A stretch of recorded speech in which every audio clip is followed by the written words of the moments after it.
Namaste. Caste system in India is considered to be the bane of the society. Recently, I read an article which said Bhagavad Gita supports caste system, which is very divisive in nature. Obviously, this is a very short-sighted statement. Let us look at the origin and the evolution of the system. In ancient India, it was called the Varnashrama. The Vedic rishis were the architects of the social systems in ancient India. They were the powerhouses of spiritual knowledge. They were in touch with the deepest, most profound Jivatman within themselves, and also the cosmic consciousness and the highest Brahman consciousness. And they knew that attaining this super consciousness is the aim of human life. Keeping this perspective of life, they designed the social systems so that even the most ignorant person, the most inconscient person in the society can benefit from these systems and take his life as a preparation towards attaining this highest self-realization or self-liberation. In the Purusha Sukta of the Rig Veda, the Brahman is personified as a man, and it is said the Brahmin came from the head, the Kshatriya from the shoulder, the Vaishya from the thighs, and the Shudra from the feet. What does it mean?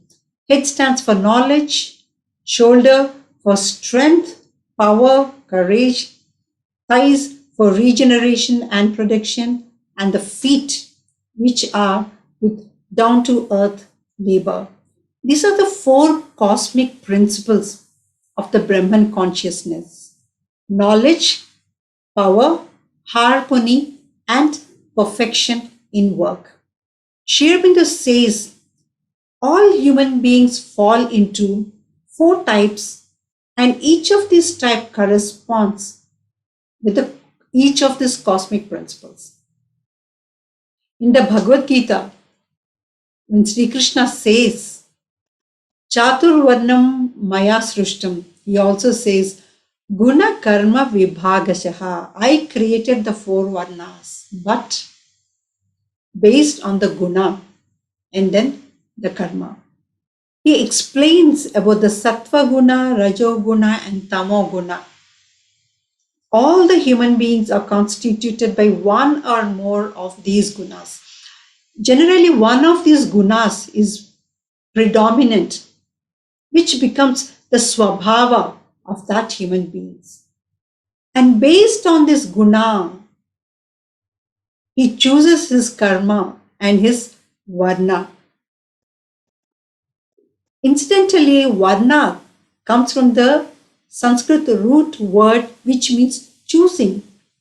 So he chooses to be a Brahmin if his pursuit is in knowledge, somebody with a sattvic temperament. He chooses to become a Kshatriya if he is very much in his rajas, the energy, wanting to become a warrior, a leader of the society. If it is a combination of rajas, which calls for organizational skills, and tamas, then he chooses to become a Vaishya. And if he is basically only a tamasic person, he chooses to do small service works, but works towards bringing perfection to that work. So based on these gunas of each of the persons, our ancient rishis came up or devised the karma and the dharma. Each varna has its own set of rules, regulations, customs, creeds, and traditions which that person chooses and follows and prepares himself for the highest attainment. In fact, this karma which he chooses is not only his means of livelihood and also a position in the society, but if he pursues it with the purest of aspiration, It can become his path towards his own self liberation and self realization. He can manifest that corresponding cosmic principle within himself. For example, a Brahmin, he accumulates knowledge so that he passes this knowledge into everybody in the society. That becomes his livelihood. That gives him a position and respect in the society. But he earnestly, with a pure aspiration, pursues the spiritual, the true inner knowledge. It becomes his jnana marga, and he can attain the absolute knowledge, which is a sthiti of the Brahman consciousness. So that was the inner significance of each of these varnas. They correspond to the nature, the swabhava of the person which he chooses, and they can also help him, apart from giving him the livelihood and the respect in society, also to reach his own highest self, which is reaching the highest divine consciousness. Here I would like to read a quotation by Sri Aurobindo. The ancient Indian idea was that man falls by his nature into four types: the divine as knowledge in man, the divine as power, the divine as production, enjoyment, and mutuality, the divine as service, obedience, and work. These divisions answer to four cosmic principles: the wisdom that conceives the order and principle of things, the power that sanctions, upholds, and enforces it, the harmony that creates the arrangement of its parts, the work that carries out what the rest direct. This is from the book The Human Cycle. But over the years, because the mass of humanity was not inwardly awakened, their obsession with the outward customs, traditions, and rules and regulation has become so predominant that the inner meaning was lost. In fact, the inner progress started getting crippled. So much so that when Buddha came, he negated the entire karma kanda of the Veda. He said it was of no help. It was actually stifling the growth, the inner growth. But then this was more like throwing away the baby with the water. When there was a defect in the system, we should perhaps rectify the defect. Like when Sri Krishna, when he says, Chaturvarnam Maya Srishtam Guna Karma Vibhagashaha, in the same sloka he also says, Mam Vidhi Akartaram. I created these four varnas, but I am not the doer in them. I am beyond them.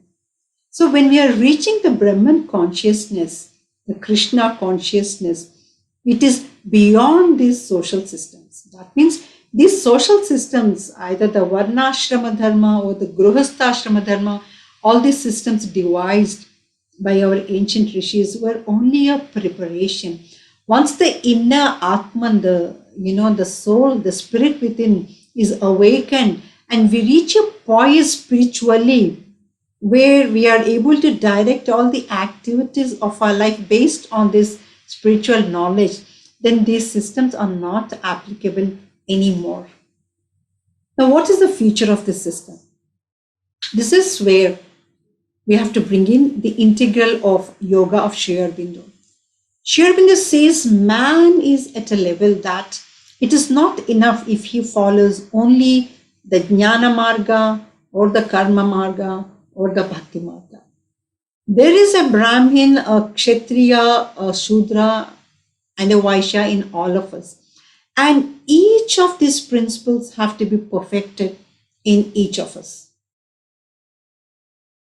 The body follows beauty and bliss, and this has to reach its perfection. The vital or the emotional being is the seat of power, and it has to reach its perfection. And the mind, which is the seat of knowledge, has to reach its own perfection.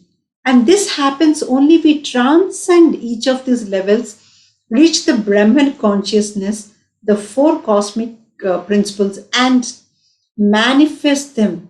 And each of these levels. That is to say, we divinize our own nature. We become the instruments of the divine through the mind, through the vital, and through our very body on this earth, in this world.